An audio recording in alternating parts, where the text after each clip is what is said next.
When it comes to legendary years in film, I truthfully believe that 2023 could stand the test of time as one of the most underrated years in history. Now, in terms of box office, a lot of movies this year did not do well. However, in terms of quality, there are so many movies this year that came out and that are still to come out that are absolutely incredible. So, like I did last year, I'm going to do my top 15 movies of 2023.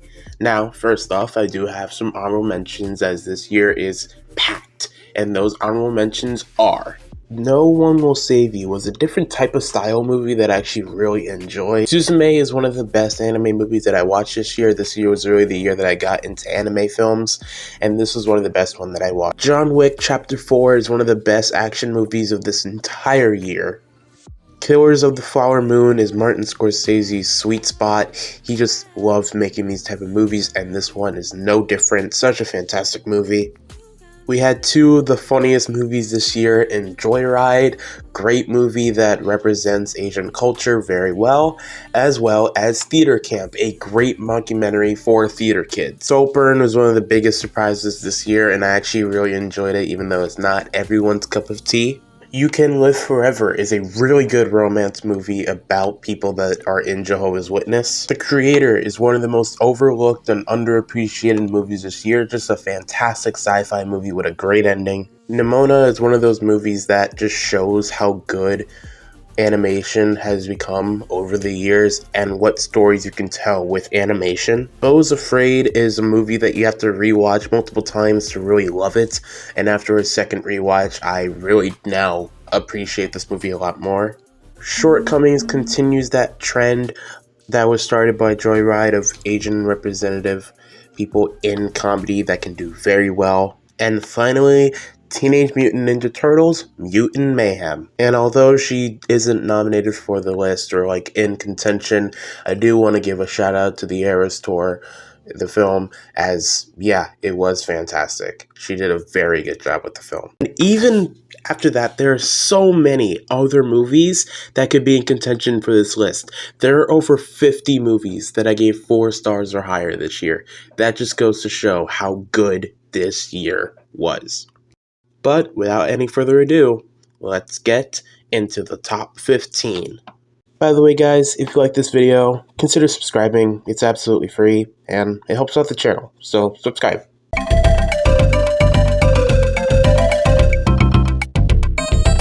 I was waiting until the last 2 movies of the year that I was going to watch that could actually be on this list, actually be on this list, to see if this movie would make it onto the list, and thankfully it did. Godzilla Minus One is so good.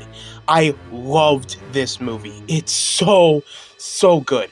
The action in it is so intense, and it's actually scary. They actually make Godzilla feel like a monster and a full-on, terrifying force in this movie. He's a freak of nature. I loved him so much in this movie, and the fact that we are getting Godzilla vs. Kong, or Godzilla and Kong next year, and it just looks like regular Hollywood Godzilla, I'm not really excited for. This is what I need from Godzilla. But what makes this movie so good is the human aspect. Every human in this movie I actually cared about. All the performances are so good. I love the main couple in this movie. They are so cute together. And the guy, the main character, is legitimately a badass. I loved him in this movie. The action's so good. The score is incredible. I just wish it was longer. It feels short, and there are some scenes that go on too long, and there are some scenes that feel too short, and the pacing gets messed up because of it. I just wish that the pacing was just a little bit fixed, and maybe we got a little bit more action in it.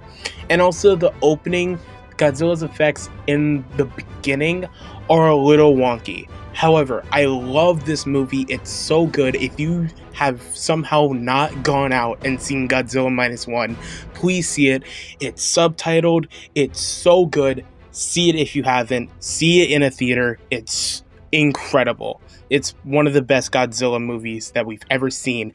And it's number 15. How insane is that?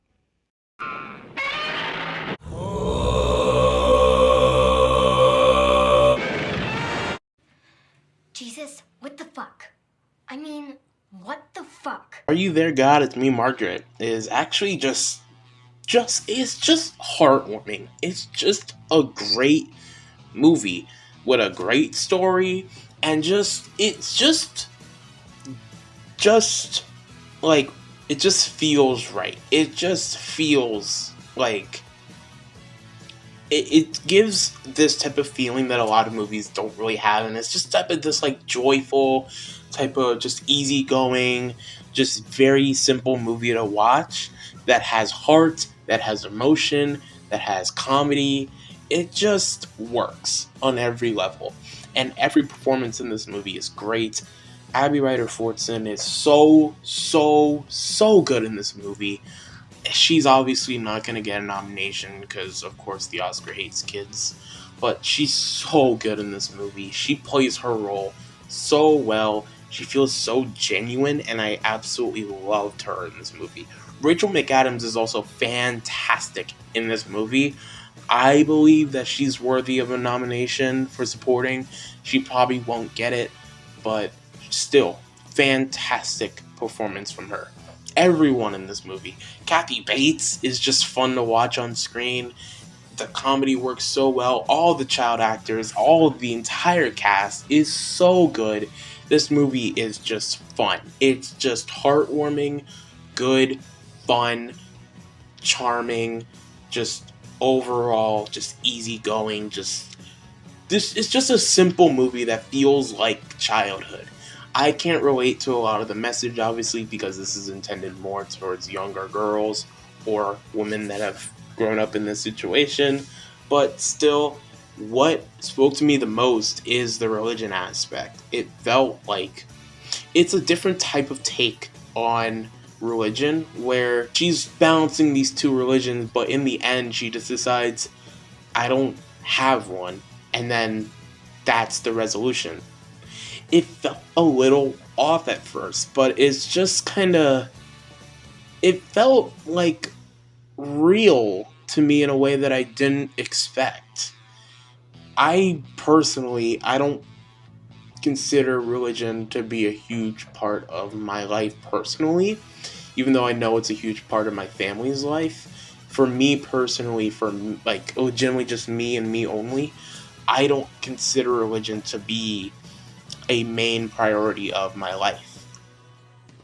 And so seeing this movie play out on the screen and seeing this family that Rachel McAdams' character grew up with, who she abandoned because they didn't accept that she would switch over to a different religion, and these two trying to convert Margaret to one of their religions, and everyone just yelling at each other. It felt, I don't have that experience, but it felt like different to me. It just felt, not like it spoke to me, but it just felt very, very, very like eye-opening and just eye-catching, I guess. It was just a different type of conflict and resolution that I was expecting this movie to have, and it really caught me off guard in a good way. So I commend the movie for actually going out there and telling this story very well. I know it's a book. Be quiet. But yeah, I love this movie. It was really, really good. Very underrated. Probably one of the more underrated movies this year. If you haven't seen this movie, go ahead and watch it. It's really charming. It appeals more to girls, but still, I loved it. I don't want a religion. I don't care. I don't care, Margaret. I don't even believe in Jesus!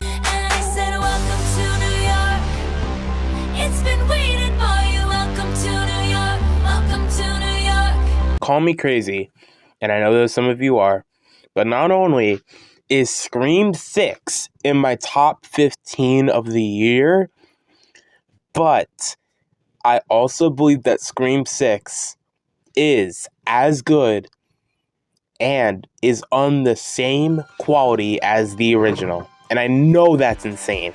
And a lot of people really don't like this movie. And I know that this movie's legacy is going to get soured now that they fired Melissa Barrera and Jenna Ortega from Scream 7. And that's a very dumb decision, by the way, Paramount. However, this movie is so good. I loved everything about this movie. I'm not even a huge Scream fan. I got into it with Scream 5. Like, that was my introduction really to Scream. Not of Scream, I had seen the original before, but I haven't really like been the fan of the franchise until Scream 2022. Then I went back, rewatched all of them, loved the original, second's good, third is not good, fourth is okay, and the fifth one, it's good. This one though, fantastic. Loved every single thing about this movie. Taking them out of Woodsboro and putting them in the New York setting just creates this different type of atmosphere that just works. And it doesn't feel weird. It doesn't feel like we're losing a legacy here. It just feels like the next step, the next evolution of this franchise.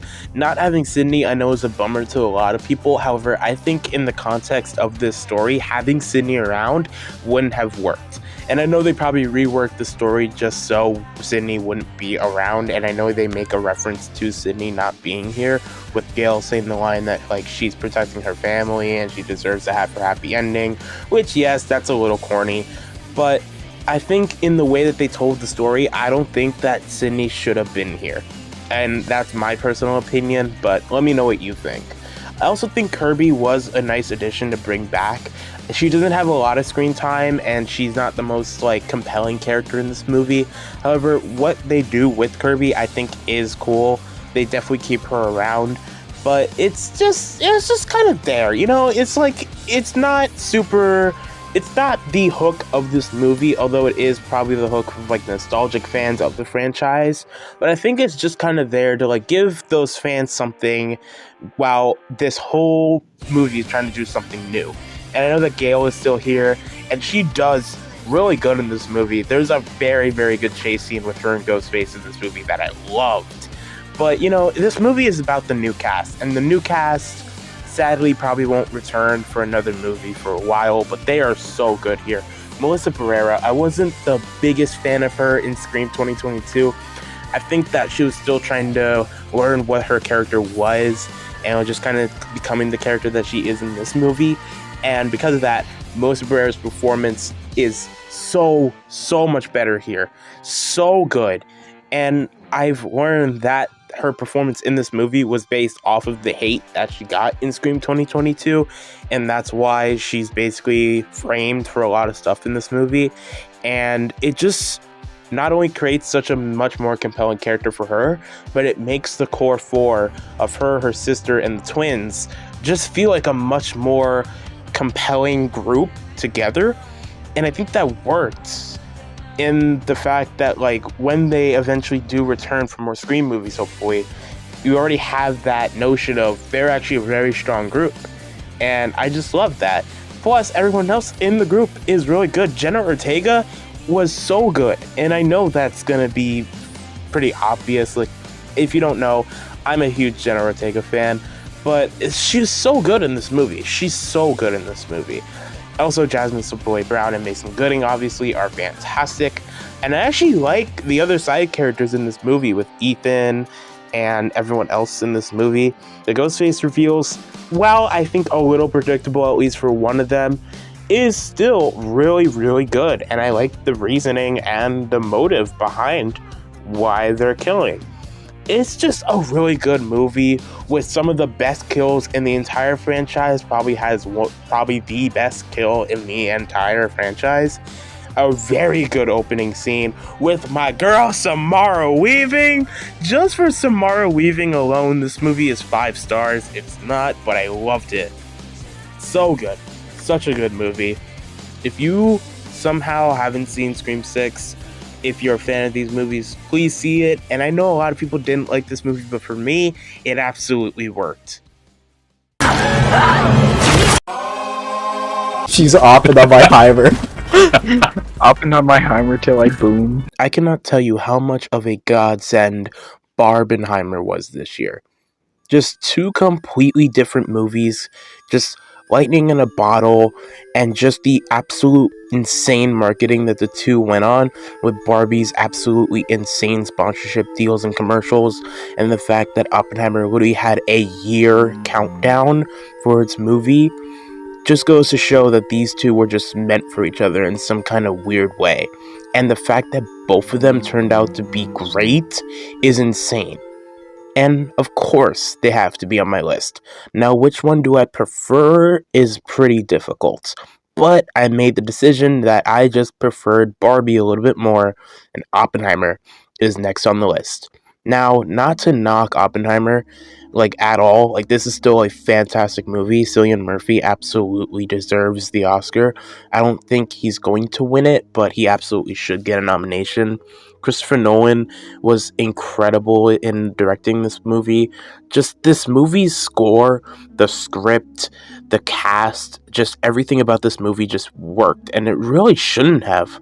But what made this movie so good is just the general kind of like vibe about it. It's very, very different to a lot of biopics in the way that it kind of shows Oppenheimer not as this hero, but almost as not really a villain, but as just like a dude that did something and doesn't know how to live with it, but does.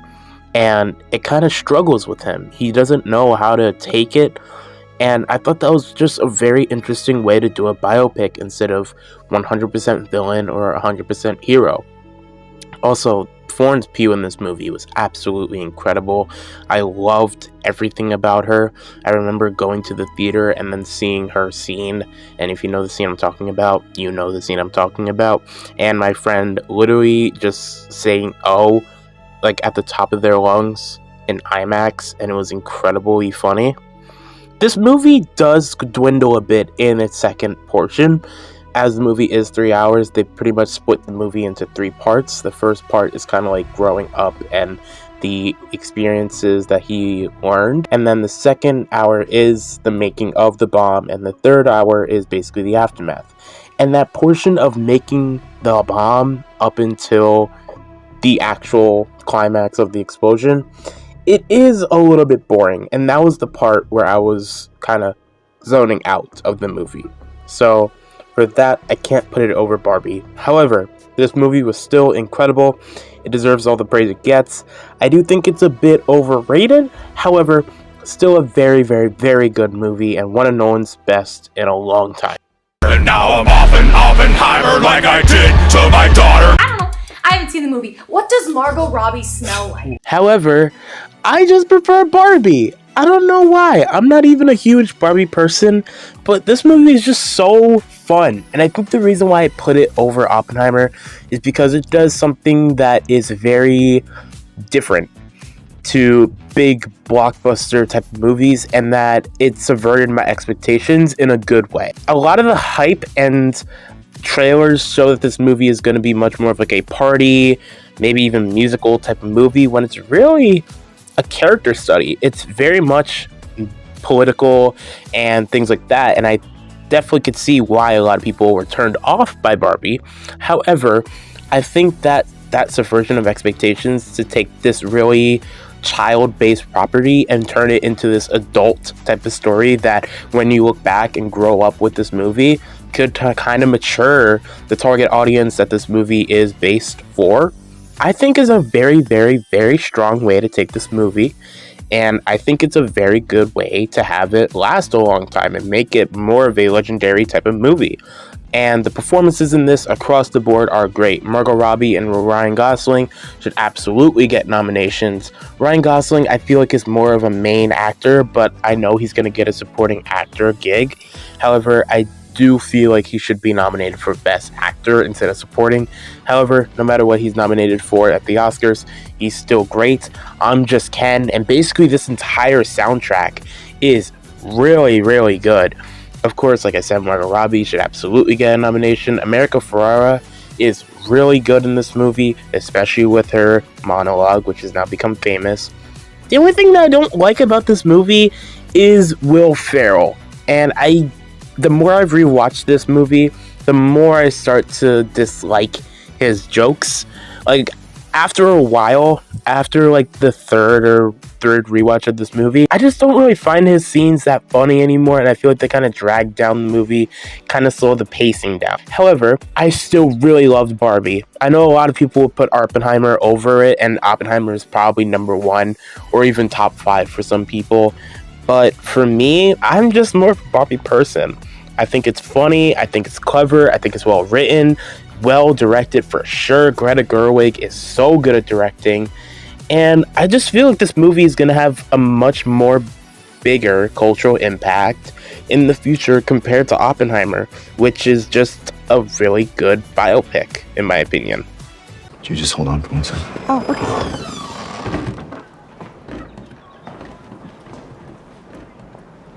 Surprise!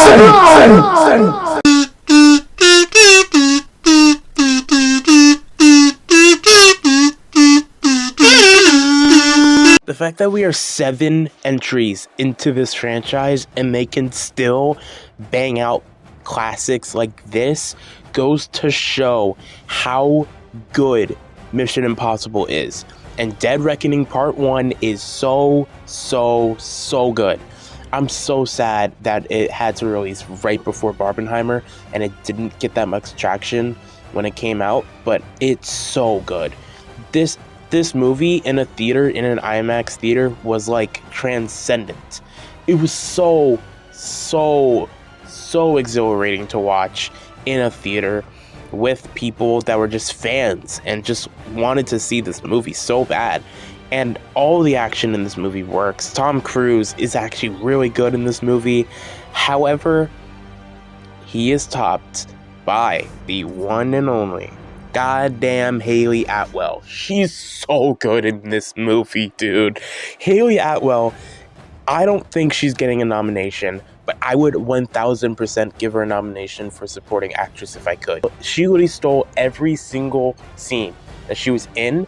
She plays such a good character in this movie, and she did it so well.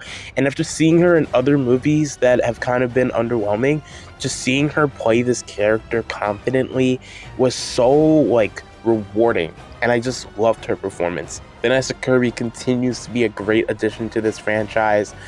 And it's just, this franchise is just trying to up the ante with the stunts and the action, and I feel like it is doing a really good job with it, to the point where the 8th movie could legitimately be one of the best in the entire franchise, and I think it will be.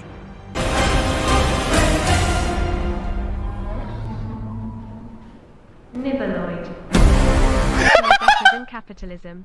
Okay. Now what? Open the fucking door! Question. When did the MCU die for you? If it has, what was the last movie that, like, you truly loved, but you just felt like, yeah, this is kind of the end of the MCU? For me, I thought that would be Wakanda Forever. For many people, it's No Way Home. And for a lot of people, it's Endgame. However, I feel like the MCU isn't dead.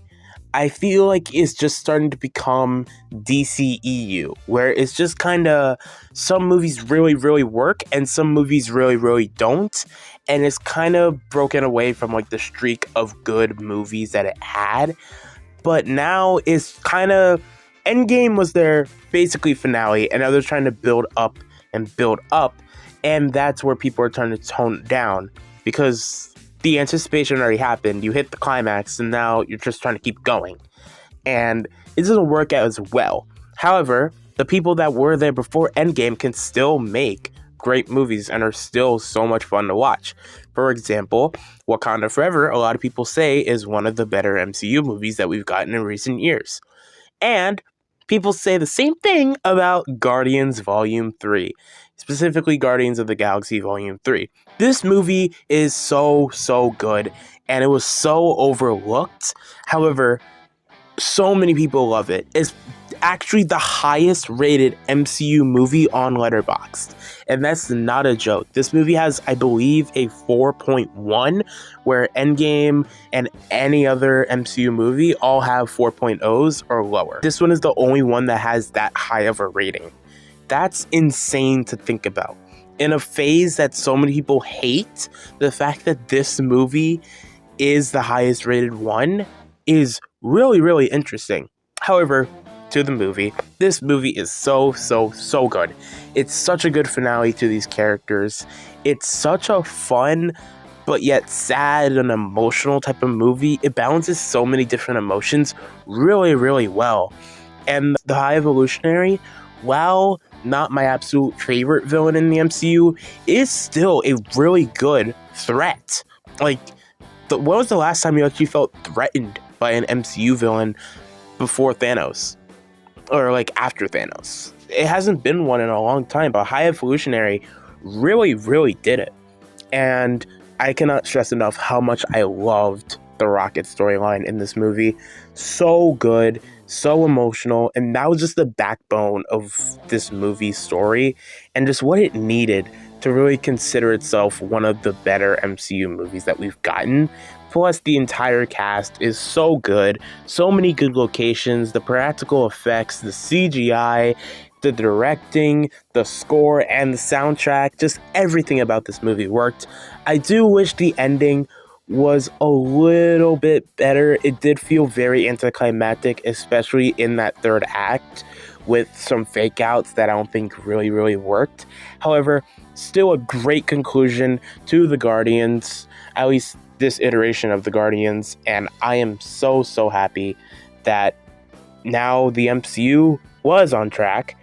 I didn't even hate the Marvels is on my list, but yeah, you could definitely see that the MCU is starting to fade out of glory until they bring in X-Men and Fantastic Four, and then I'll probably pick up steam again. So we're kind of in that transition area of the MCU, but they can still put out bangers like this. I developed this strategy that causes instant hatred in audiences. Check this out. Oh, a puppy! Uh-huh. You're horrible. You're an irredeemable monster. And sometimes my butt itches real bad. Oh, you poor thing. Poor Things was one of my most anticipated movies of the entire year. Once the second I learned about this movie, I put it on my radar, I followed it, I was so excited for this movie. Not as much as some other movies on this list, but I was still really looking forward to it, and it was kind of the late year most anticipated movie of the year. Like, from maybe September onwards, this was the movie that I was looking forward to the most for the entire year. I haven't seen a lot of Yorgos Lanthimos' previous works. I have seen The Lobster, and I thought it was very good. That was kind of my preparation for this movie, but nothing, I think, could have prepared me for what this movie was.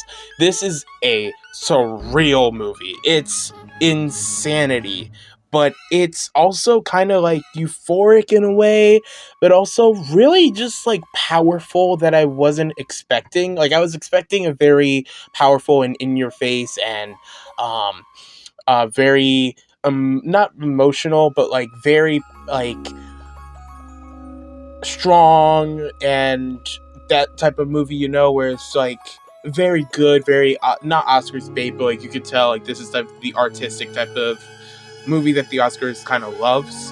However, I wasn't expecting this kind of like profound look, but also very subtle look, but also very in your face look. It's a mix of a lot of different styles that I think comes together to create something that could be a masterpiece down the line, especially because of Emma goddamn Stone in this movie. Emma Stone should win the Oscar this year. I 1000% stand behind that. There are other performances this year that I think could get it, but Emma Stone deserves it. She's so good in this movie. She does every single thing that she has to do perfectly. And I mean perfectly. She is perfect in this movie. I loved every single thing about her in this movie. And knowing that this is like a feminist look at Frankenstein's monster, the way that she's able to play every single role that she has to do is incredible, and it leads to the best scene of the entire year, the dance scene with Mark Ruffalo in this movie. Mark Ruffalo also, by the way, is fantastic, but their dance scene together, it's worth the price of admission just for the dance scene. It's incredible. One of the best scenes of the entire year. It's so good, and it might actually become one of my all-time favorite scenes ever. Up there with the dog scene from Everything Everywhere All at Once, and the Nicolas Cage bear scene from The Wicker Man. What is it? What's wrong, sister? Also, Willem Dafoe is really good in this movie, and Rami Youssef, I believe his name was, he was also really good, and I wasn't expecting him to have as big of a role as he did, but he was also phenomenal. The one thing that's holding me back from giving this movie such a high grade and putting it up in the top 5 or something like that is the amount of times that we see sex in the movie. Now, I'm not saying that there was too much of it, but on the first watch, it felt kind of like, I don't know why we have to do too much.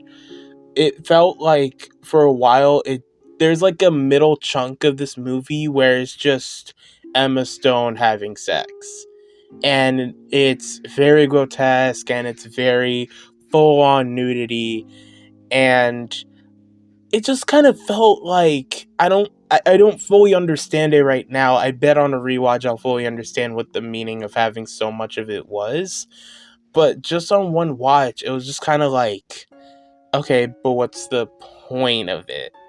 It didn't feel like, it just felt very much like going too far.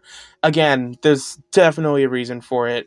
Yorgos is known for like his metaphors, using different things as metaphorical aspects in his movies. It's just this one, and how much of it there was, it kind of just started to feel like porn instead of a film. However, probably after a rewatch, this might age badly, so I'm just going to say this is on my first watch. However, if you haven't seen Poor Things, it's phenomenal. It's very artistic, it's very weird, it's very strange, but I loved it. It's so good. It has incredible performances. It's this fantastic book of discovery and womanhood in a different way than Barbie, but I still loved it so much.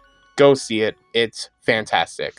Well, the way I see it, like, good food is just as important as good dick. My name is the Craw. The Craw? Oh, not the Craw. The Craw. Oh, yes, the Craw. Wow, the guy that actually does wrestling content on the channel actually liked the Ironclaw. That's crazy. This is a reference to last year when I said the same thing for Glass Onion because I'm a huge fan of Knives Out. Anyways, Ironclaw is incredible. I loved this movie to death. It's so good. I actually knew a good amount of the Von Erich story going in.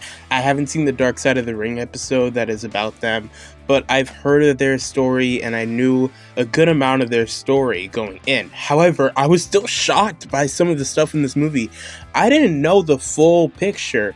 No spoilers, but what happens to Carrie in terms of like how he was performing in the ring, I actually didn't know that. So that actually caught me off guard, and then learning about it after the movie legitimately shocked me. It's a very, very intense, emotional, gut punch of a movie, but it didn't go overboard with it. I've seen some stuff after the movie where the director, Sean Atkin, I believe his name is, said that like he completely took out a Von Erich brother in this movie that also had the same fate as a lot of the other brothers or the family in this movie. But he didn't include him because he thought the movie would get too emotional and would just feel like depression for the sake of depression. Which, for my example, is something like 13 Reasons Why or Sound of Freedom this year.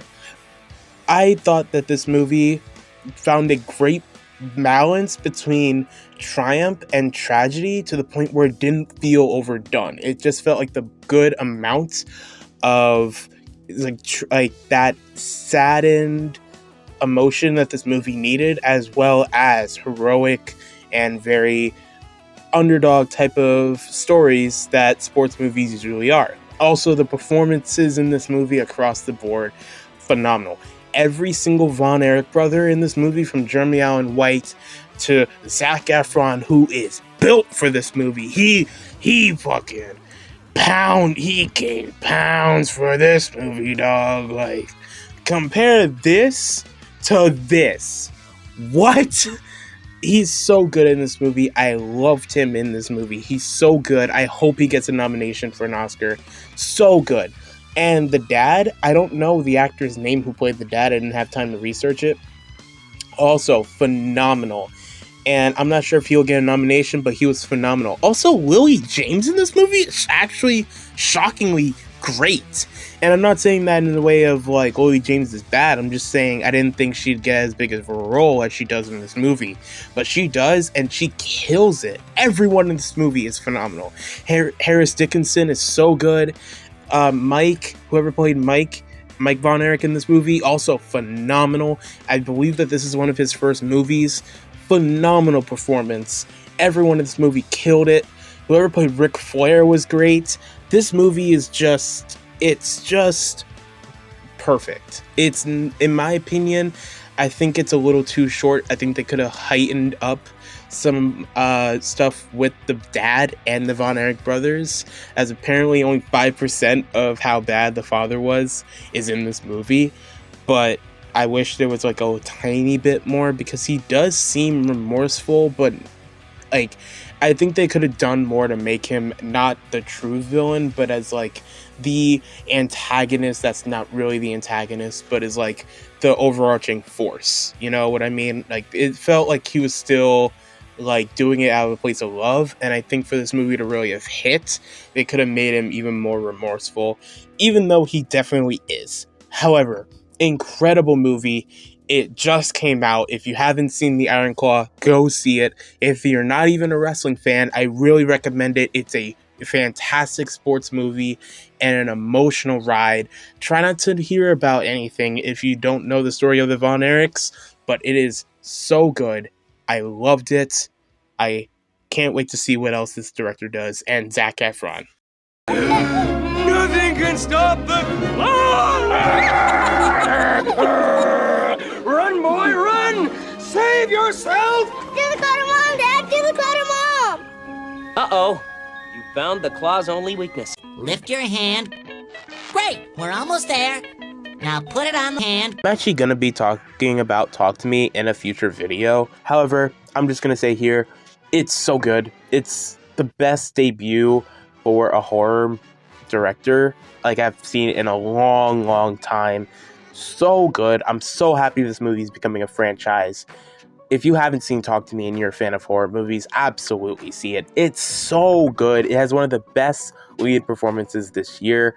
So many good kills. Such good rewatchability. It's just such a good horror movie. Again, I'm going to be talking about this movie in a future video, or I've already put out that video. I don't think I have. But still, if you haven't seen Talk to Me, absolutely see it.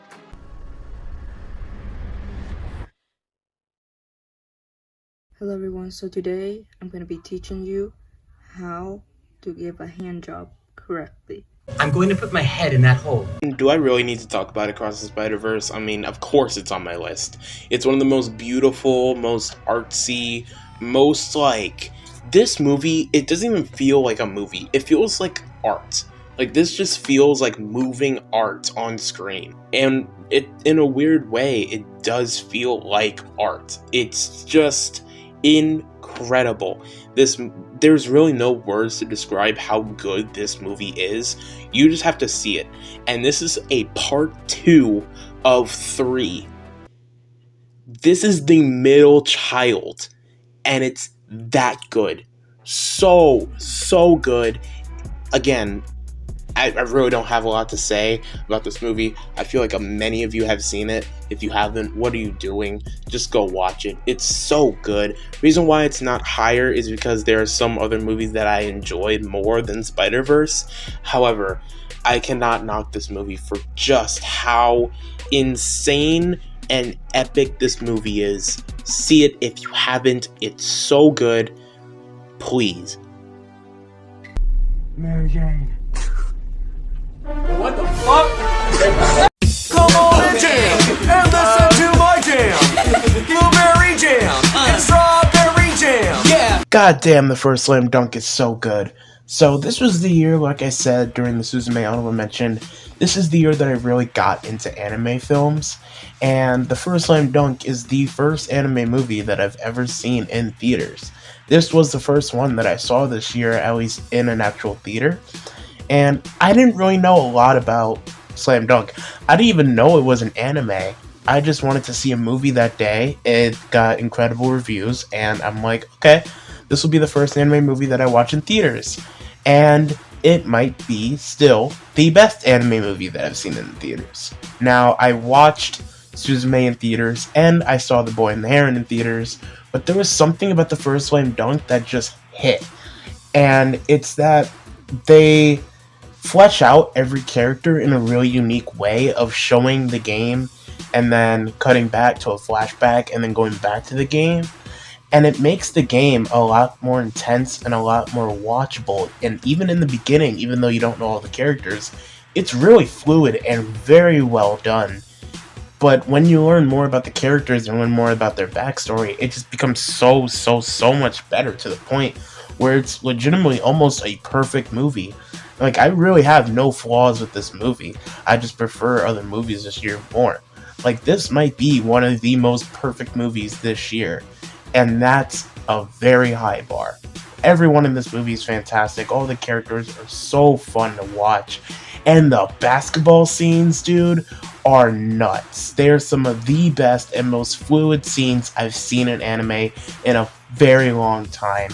Again, I'm not a huge anime fan, like I'm saying. I got into films this year. For the most part, I started last year, but this was the year that I really got into them. But oh my god, the first Slam Dunk has made me want to watch the show. I know nothing about the show, but if it's anything like this, I'm so excited to watch it. Such a good movie. It hasn't come to streaming or digital yet. Hopefully, it comes out in the near future, and maybe this aged poorly because I didn't check. But if you find a chance to watch this movie, watch it. It's so good. I'm playing basketball. It's time for an in-your-face disgrace. This Christmas feels like Christmas to me. I really had no anticipation for The Holdovers. I've never seen an Alexander Payne movie in my life, so I really knew nothing about his style of movie. And honestly, when I saw the trailers in theaters, I kind of misinterpreted it. I honestly thought this movie had already come out and it was a re-release. That's not even a joke. I believe it played in front of Oppenheimer, or it was some movie that I saw with one of my friends. And it showed this super retro type of trailer. And I mistakenly had said that, oh yeah, that's an older movie, they're re-releasing it, because the movie just felt very retro. Even though I didn't have any type of, confirmation of that, I was just like, oh yeah, they're re-releasing it. I work at theater, so I know, if a movie is being re-released or not, and it just looked like one of those re-released movies. For example, a month earlier, they had played E.T. trailer. So I just interpreted it as, oh, this is one of those old movies that they're gonna re-release. And then I found out, no, this is a genuinely new movie with Paul Giamatti in this role. And I really didn't know that. And I went into this movie very blind. I didn't know a lot about it besides people calling it a Christmas movie, which I didn't really know about. And it had incredible reviews, but I really knew nothing about what this movie was about. So I went in very blind, and I walked out so happy. This is just one of the most cheerful, but also emotional, but also just genuinely just heartwarming movies that I've seen in a long time. It's just charming, and I don't really have a lot more to say. It's a perfect, it's a heartwarming, charming, just fun movie that's still emotional and has those emotional moments, but it just felt it was actually a Christmas spirit type of movie. It's just genuinely just fun, charming to watch. Everyone in this movie gives incredible performances. I hope I didn't say this right. I'm gonna mispronounce so many names. But Dominic Sessa, I believe his name was. Oh my god, this is his first ever movie, and he deserves an Oscar. He's so good as this character. I loved him so much, and I hope that he at least gets a nomination. Paul Giamatti was also fantastic. He's played this type of role before, but you know why he plays this type of roles? Because he's really good at the damn roles. And this role is no different. Davine Joy Rudolph, again, I'm mispronouncing so many names. She was also really, really good in this movie. I don't think she's quite on the standard as Giamatti and Dominic. However, I would not be against her getting a nomination for her role in this movie. She's so good. Everyone in this movie is fantastic. I do think the one gripe of this movie is that it takes a little too much time to get going. Like, that opening, 20-25 minutes is a little bit kind of tough to get through on a rewatch. It's still great, but it's just like a little, it starts to become a little tedious. However, fantastic movie. It is so good. If you haven't seen The Holdovers, absolutely see it. I knew nothing about it going in, but it is absolutely great, and it's one of the better Christmas movies to come out in a long time. This could legitimately become a Christmas classic. I can tell by your faces that many of you are shocked at the outcome. I, on the other hand, am not, because I have had the misfortune of teaching you this semester. What is started at the bottom and I'm still there? At the top of this year, I watched Shiva Baby by Emma Seligman starring Rachel Sennett. I didn't really know a lot about it going in. I had seen it in a video about underrated movies, and I was interested in the plot, so I decided to watch it, and immediately after I finished, I loved it so much that I went to Emma Seligman's Wikipedia and tried to find what other movies she had made.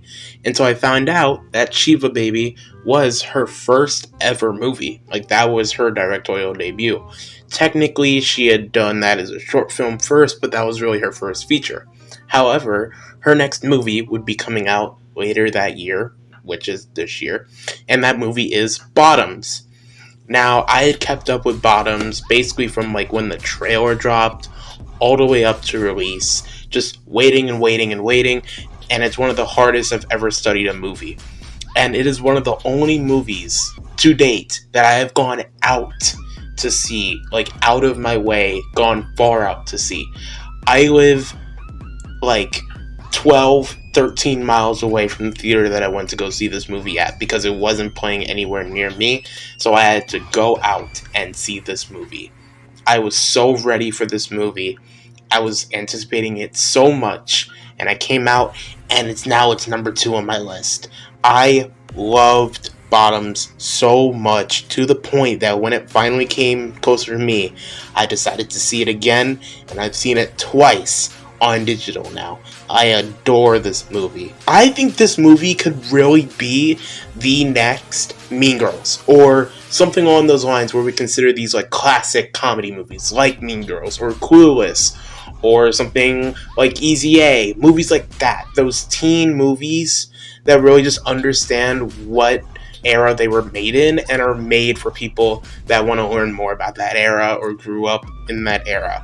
I also believe that there are other movies that have come out currently that I think could still fit into that bill. For example, last year's, I said Bodies, Bodies, Bodies could be one of those movies. However, I feel like Bottoms just gets it because it understands character writing. There are so many movies nowadays that try to appeal to that demographic of teens, Gen Z, those type of love, romance movies. Netflix has so many of those teen rom-coms, and of course they're very popular, but do you really care about the characters that much? And are those movies really funny? I don't consider movies like Kissing Booth or After or shows like Riverdale or something like that to be very funny or to be something along those lines. They may have that Twilight appeal, and if you're into that type of appeal, those movies might be great for you. But in terms of teen comedies, most of them really rely on either pop culture jokes that are bad or just overacting to a point where it doesn't feel real anymore. I pray that you make my feet swift tomorrow, and that you make my moves have swagger. In the name of the Single Ladies video and the Lemonade short film. I'm sorry, Schoolhouse Rock, are you dragging my sentence structure right now? However, Bottoms finds a perfect mix of overacting and absurdity with real characters. You understand and you can really feel that every single person in this movie is a genuine, real-life character. Also, the plot is super simple. Guys are starting to, take advantage of the girls in this school, so the girls decide to start a fight club, but it's really just so the main characters can get with girls because they're horny. It's just such a perfect plot mixed in with some of the best comedy of the entire year, and that is not a joke. I've seen this movie 4 times, like I said. Every single time I laugh out loud. This movie is a comedic riot. We'd be misleading them. Guys do that all the time, okay? That's the point of feminism. That's not the point of feminism. You also don't care about feminism. Your favorite show is Entourage. You're missing the point. You don't even know how to work that thing. I know y'all ain't tickling the pearl, you know what I'm talking about? You know what I mean? Caressing the back of that neck and all type of, I'm sorry, I just don't know if you're supposed to be talking to us like that, just like as a teacher. Oh, wait. I'm gay. Okay, yeah, I'm not. Guess what? The deacon's fucking the evangelist, man. He's fucking the evangelist. I don't want to live like that. Will you come and visit us on Sundays? Maybe it's because we're small and he's giant, so we needed to use a little machinery. Did you ever think of that, sir? Can we just explain Maybe I should buy a gun. Okay, what? Don't buy a gun. Nobody said buy a gun. Can we? Hazel told me that he and Mrs. Callahan are at it pretty much like every night, like constantly having sex with each other, which is pretty fucked up. Even though I guess it's technically legal, it's... How old are you? I put whiskey in that. I love this movie so much. Everyone in this movie is great. Rachel Sennett is impeccable in this movie. She's so good. Ayoa Dabiri, I hope I said her name right. Also fantastic as, like a comedic and very, conflicted type of character where she's in with the plan, but she's also not really with it, and you really understand her, I'm with you, but at the same time I'm not. And when they fall apart, it feels real. It's one of the better versions of that trope of friends splitting apart that most of these movies do have, and I thought they did it really well because it feels real. It feels like there's a reason for them to actually be growing apart at this moment. Also, the supporting cast in this movie, everyone is memorable and so good. Havana Rose Liu, again, I hope I'm saying the names right, so good as one of the love interests in this movie. And she has a perfect mix of being independent but also relying on a man. It's such a good rebuttal or a good flip of that character where she's I'm my own woman, I don't need a man, but at the same time always just wanting the man in Jeff. It's so good. And by the way, Nicholas Galenstein, I'm probably mispronouncing the names, but whoever played Jeff in this movie, oh my god, incredible. So good in this movie. He's that perfect mix of douchebag, comedic, and just overall just charm that makes some of these villains so good, along with his teammates. All of them fantastic. And oh my god, Mr. G, oh my goodness. Marshawn Lynch is in this movie as a teacher. He's, for some reason, one of the best parts of the movie, and it's a football player in this role. A football player made this role work. That's nuts. So yeah, this movie is legitimately fantastic. I really think it could, down the line, become one of the best comedies to come out of the modern era. I think it's clever. I think it's hilarious. It has great scenes that are memorable, funny, emotional, charming. Every type of emotion that you want is there It's so good, guys. If you haven't seen Bottoms yet, I strongly recommend it. It is so good. Emma Seligman, I'm so excited to see what you do next.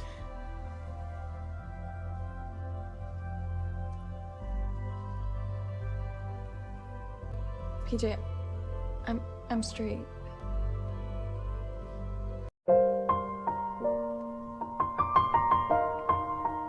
It's time for the moment you've been waiting for.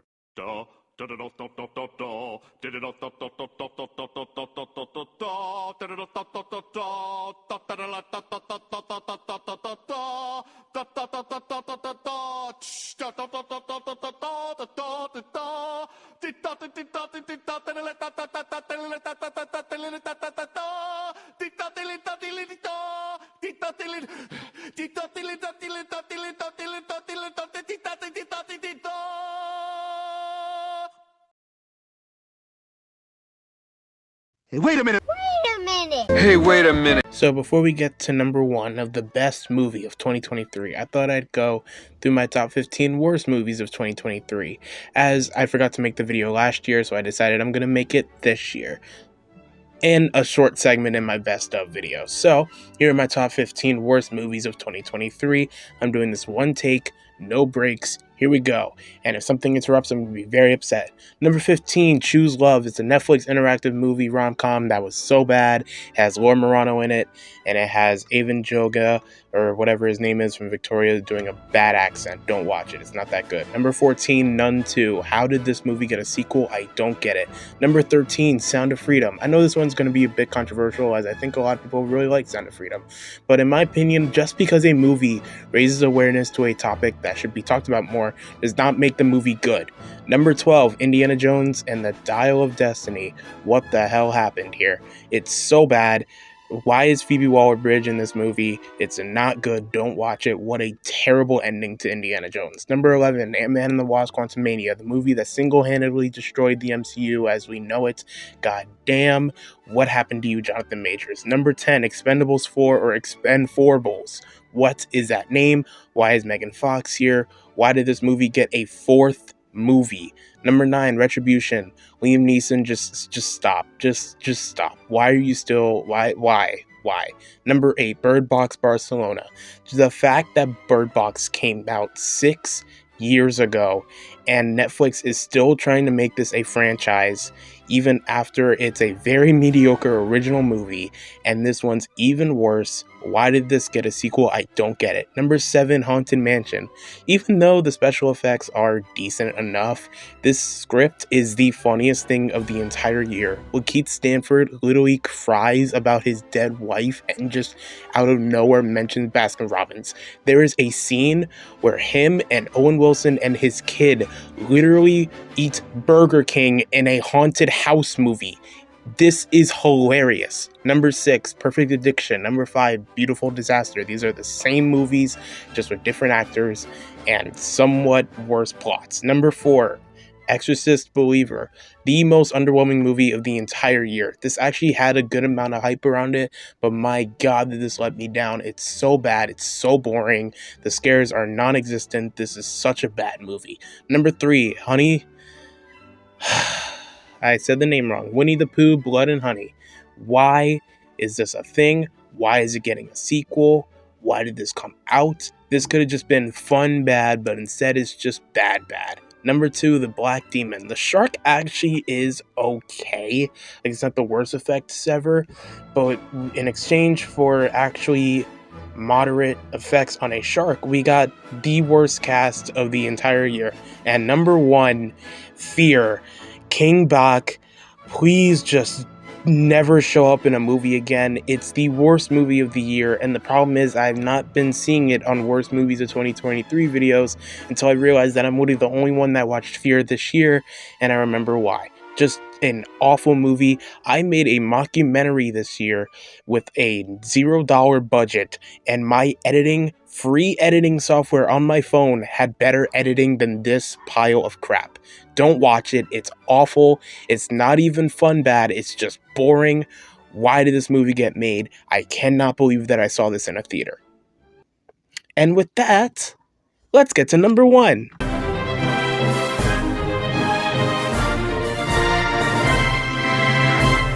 Alright. Let's talk. I know this is a weird intro for number one, but this movie just means a lot to me personally. So let's have a bit of a chat. And I'm really going to open up here.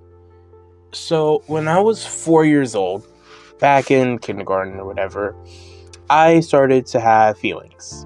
And I know that's at a very young age, but you sometimes when you made friends at that young of an age, you kind of just like look at people and you start to get a fixation for them, not in maybe a romantic way, but you're just kind of like, I want to be friends with that person. And I'm not going to disclose names at all, but there was this girl that I really liked. And I didn't know how to really approach them.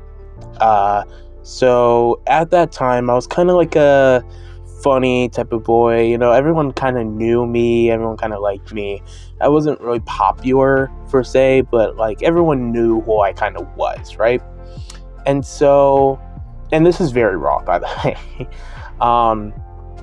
So when we got like around kindergarten-ish, we just like, I started to approach her and I just wanted to like, be friends with her. And but to my surprise, she was actually open.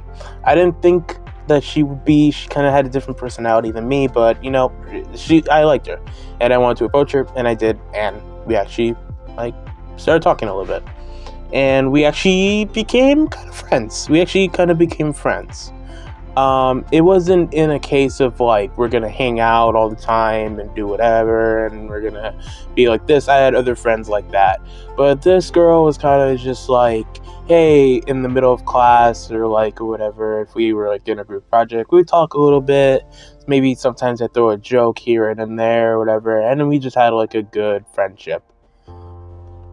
So across the course of elementary school, I started to grow more feelings for this girl, because now I actually was starting to get into like liking girls and stuff like that. Kind of right before middle school, like 4th or 5th grade, I started to have really good feelings for this girl, and I started to actually have a crush on her. And I started to develop that. And so it was just kind of still talking, weren't huge friends, but now we were actually starting to grow a little bit closer. It got to a point where like I could invite her to like birthday parties, and like she would actually come by and we'd hang out at the birthday parties, even though there were other people there, but I'd still try to like hang out with her and stuff like that, and I'd actually like talk to her and stuff like that, and we just like grow. So we get to around like 5th grade-ish, and that's really the last time that in my district it was kind of the elementary schools are kind of separate, and then everyone comes together for middle school, and then everyone comes together for high school. It was only one middle school, one high school. I believe so in my district. There might have been 2 high schools, but it was, most people went to the one high school. So we were kind of talking, and then we get to 5th grade, and I believe we had the same teacher, and we were still just kind of like talking. Like, it wasn't anything major yet, but I still really had feelings for this girl, but we started to hang out a little bit more. So we graduate, yay, graduation, woo, and then we go to 6th grade. Now, 6th grade kind of threw me off guard. In 5th grade in elementary school, everyone in the school already knows each other. 6th grade, all the elementary schools come together, but you don't really see other people. The class that you get in 6th grade is kind of your class for every subject that you have to go to. So I kind of had this group or whatever. And because of that, I had not gotten a phone until 8th grade. So I had not really had talked to this girl, right? And so I really didn't have any way to talk to her because I didn't really see her as much. Because we weren't like close friends, so we didn't hang out as much. And there was one day when this girl came up to me, a different girl, and she was like, "Hey, do you have a crush on this girl?" Who was the girl that I had a crush on. And I said, "No, not really." They're like, "Are you sure?" It's like, "Yeah, I don't know. It's just kind of like iffy, whatever." And so we move on, and we had kind of completely lost contact. Like, we weren't really talking at all. It was just kind of like silent. And then we get to around 8th grade, and I actually had this girl in one of my classes, because now it was kind of like that high school aspect of like, now you actually have different people in each class, and like now you can actually see different people, and I had this girl in one of my classes. So that's when I actually wanted to like actually start speaking to her again. And it wasn't really the same as before, but it was still like we were talking. Like it was good conversations, right? And we're talking back and forth or whatever. And it's just kind of growing. It's like we're not exactly back to where we were before, but we're still actually decent enough friends. And we get to 9th grade, and now we're at the high school. Shockingly, we had actually talked to each other on the hallway, and we just kind of like go whatever. And now I kind of had feelings of like, I really want to get this girl before she goes away, and I can't have her anymore. At least this is what I had thought. So 9th grade is when COVID hits, and COVID kind of made things a little bit awkward, and now we had to do just online stuff, just online schooling, all this stuff that was very annoying, and we just completely just shut down then, right? And everything that we had established was kind of gone. And it was kind of just like everything just kind of dissipated. And then we get to around 11th grade, and everyone's back together again. And I try to see this girl again, and then I realized that she had gotten a boyfriend. Now, I was kind of still, I knew the boyfriend, and like they looked happy together, but I was still in the back of my head like, I wish that was me. And so senior year comes around, and I'm like, this is my last attempt, because after this, I'm probably never going to see this person again. And so I tried, never did, got close to talking to this girl again, but I never got the aspect until one day I went up to her and I was like, hey, how you doing? Remember me or whatever? And it was just kind of completely gone. And it hit in a way of like, it was definitely sad that it was, that whole chemistry was kind of like gone, but it felt therapeutic in a way. Like it definitely felt like bad, but it was kind of just, it just kind of hit, right? And so I graduate, and we're completely gone, and everything's kind of gone. And I really, still to this, like 6 months later, I haven't seen this girl. I graduated this year, yippee. And so imagine my shock and my emotion when literally days before I graduate, I watch Past Lives. And literally most of what I just described to you is in this movie. But it is the most raw and emotional way of telling this story, and that's why it's number one. It is legitimately a almost perfect movie, and I truthfully stand by that. The performances are perfect. Greta Lee is perfect. Yo Teo, I hope I said his name right, is perfect. John Majaro is perfect. Every single aspect of this movie is close to perfection. From the cinematography, to the script, to the score, to the directing from Celine Song, which is her first movie. Everything about this movie is phenomenal. But what works the most is the emotions that I felt watching it, and the perfect ending this movie has. It legitimately made me cry in the theater the first time I saw it. So I kind of broke a lot there. I really went personal, but I needed to tell you guys how important this movie is to me. It is legitimately the best movie of the year, in my opinion, and it is one of the all-time best movies I've ever seen. I don't think it is quite as better as other movies.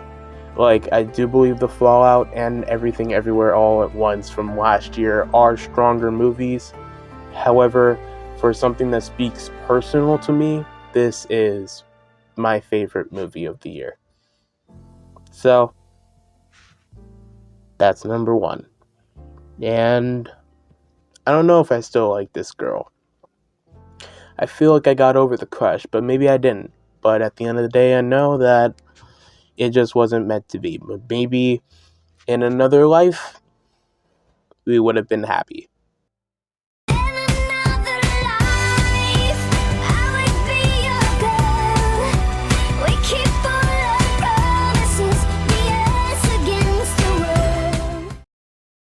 And that's it.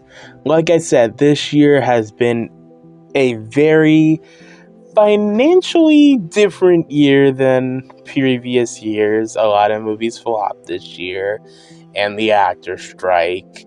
So it wasn't a great year, but I do believe 2023, looking back, could be a very important year when we're looking at box office numbers and the quality of how we handle actors and writers. So, that's it. How did you guys like 2023 in movies? What was your favorite movie of the year? Let me know in the comments down below. I do have one more video coming out on New Year's Day, or actually New Year's Eve, so take a look out for that.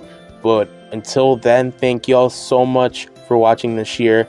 I know this year has been very finicky in the content that I'm releasing, but I do believe that the YouTube channel has progressed very well this year. I actually hit 600 subscribers. 500 is insane. It took almost 5 years, 6 years, but hey, we did it. We actually did it. So again, thank you all for watching this year. I really have stuff planned for next year. I'm hoping to do a lot more rankings. I actually have a space now where I can actually do videos, so I might actually do more rankings this year, or actually next year. But until then, I will see y'all, and remember, I haven't said this in a long time, but I will say it now: the story is always right. Adios.